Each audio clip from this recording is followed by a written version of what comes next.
안녕하세요. HIF의 전문가 회담입니다.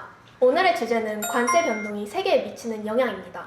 관세는 단순히 수출입에만 영향을 미치는 게 아니라 외교, 미디어 산업, 그리고 문화 콘텐츠까지 매우 다양한 분야에 영향을 미치고 있는데요. 그래서 오늘 이 자리에서는 각 분야의 전문가들의 시선으로 관세를 바라보려고 합니다. 외교, 미디어, 문화 분야 전문가분들과 함께 관세가 전 세계에 어떤 영향을 미치는가라는 질문을 중심으로 이야기 나눠보겠습니다. 오늘 저는 미국의 관세 정책을 외교 전략, 특히 기술 패권 전쟁 관점에서 다뤄보겠습니다. 최근 몇 년 동안 미국은 중국과의 반도체 경쟁을 의식해 자국의 첨단 산업을 보호하는 동시에 중국 기업을 견제하려는 움직임을 보이고 있습니다.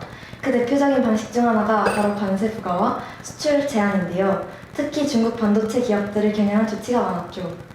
미국은 이를 통해 중국의 기술 위기를 저지하려는 전략을 펼쳤습니다. 관세 부과와 수출 제한이 중국 기업에 큰 타격을 주었다고 하셨는데 구체적인 사례가 있을까요?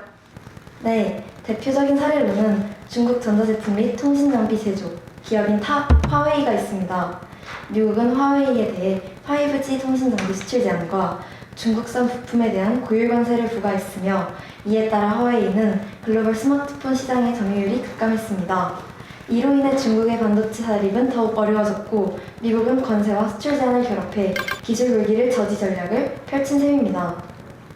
잠시만요. 기술 굴기라는 표현이 나왔는데요. 이게 정확히 어떤 의미인가요? 기술 위기란 중국어 반도체, AI, 5G 같은 첨단 기술 분야에서 세계 1위로 도약하겠다는 전략적 국가 목표입니다. 미국은 이를 견제하기 위해 기술 수출 통제, 관세 장벽, 해외 투자 제한 등을 동원해 중국의 성장 속도를 더디게 하고 있습니다. 즉, 단순한 무역 갈등이 아니라 미래 기술 주도권을 둘러싼 외교적 경쟁이라고 볼 수 있습니다. 관세가 패권 전쟁에서 생각보다 더 많은 영향을 끼치고 있었군요. 그럼 이제 미디어로 넘어가 볼까요? 관세와 미디어, 이 둘이 어떻게 서로 영향을 미친다는 거죠?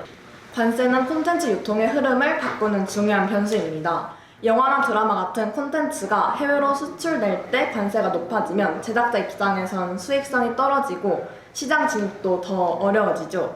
게다가 요즘은 넷플릭스나 디즈니 플러스처럼 실물 없이 유통되는 디지털 콘텐츠에도 관세를 적용하자는 움직임이 있어서 국경을 넘는 스트리밍 서비스에도 새로운 장벽이 생기고 있습니다. 그럼 실제 스트리밍 시장에도 변화가 있었나요? 일부 국가는 OTT 구독료에 부가세나 디지털세를 부과하고 미국도 외국 콘텐츠에 불리한 정책을 검토하기도 합니다. 이로 인해 해외 제작사들이 미국 시장을 고려한 편성으로 콘텐츠 다양성이 줄어드는 사례도 늘고 있습니다. 또한 아까 외교 대표님께서 무역 전쟁 이야기를 해주셨는데요.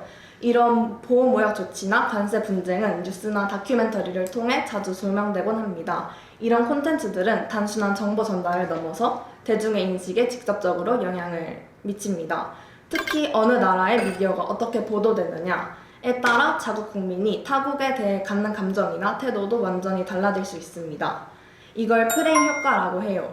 어떤 시각과 표현으로 이슈를 설명하느냐에 따라 정당한 보호처럼 보일 수도 있고 반대로 경제 침략처럼 비칠 수도 있습니다. 감사합니다. 자, 이제 문화 분야로 넘어가 보겠습니다. 사실 관세와 문화는 쉽게 연결되진 않는데요. 문화 대표님, 관세가 문화에까지 영향을 미친다는 건 어떤 의미인가요? 네, 얼핏 보면 관세는 무역이나 경제에 국한된 문제처럼 보일 수 있지만 실제로는 문화 소비나 콘텐츠 유통에도 중대한 영향을 끼치고 있습니다. 특히 최근에는 관세나 환율 변동이 맞물리면서 문화 유출이라는 현실적인 문제로도 이어지고 있습니다. 문화 유출이란 말, 구체적으로 어떤 뜻인가요? 문화 유출이란 본래 자국에서 생산된 문화 콘텐츠가 자국민보다는 해외 소비자에게 더 많이 제공되고 결과적으로 국내 팬들이 소외되는 그러한 현상을 의미합니다. 예를 들어 K-팝 그룹의 경우 관세 인상과 환율 상승으로 해외 투어의 수익성이 훨씬 높아지게 되고 자연스럽게 국내 공연이나 활동 등을 줄이는 그러한 현상이 나타나게 됩니다. 실제로 어떤 유명 아이돌의 경우 2022년부터 2023년까지 진행한 월드투어에서 전체 66회 중 61회를 해외에서 단 5회만을 국내에서 진행하기도 했습니다. 이로 인해 국내 팬들 사이에서는 왜 우리는 소외되냐, 해외 팬들만 챙긴다라는 지적이 일기도 했습니다. 그럼 이게 관세, 환율 같은 경제정책이 문화 소비 구조에까지 영향을 준 셈이네요? 맞습니다. 문화 콘텐츠는 경제와 분리되어 있지 않습니다. 이익을 따지는 기업의 입장에서는 높은 관세와 환율이 곧 해외 집중 전략에 이어지게 되고 그 결과 국내 팬은 소외되고 한국에서 출발한 문화가 한국에서 소비되지 않는 현상, 즉 문화 유출이 가속되는 현상이 나타나는 것입니다.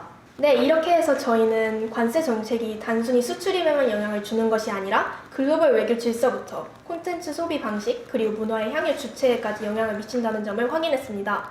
앞으로 관세가 단지 무역의 벽이 아니라 세계의 흐름을 움직이는 도구로서 어떻게 쓰일지 우리가 더욱 관심 있게 지켜봐야 할 것 같습니다. 지금까지 HYF의 전문가 회담이었습니다. 감사합니다.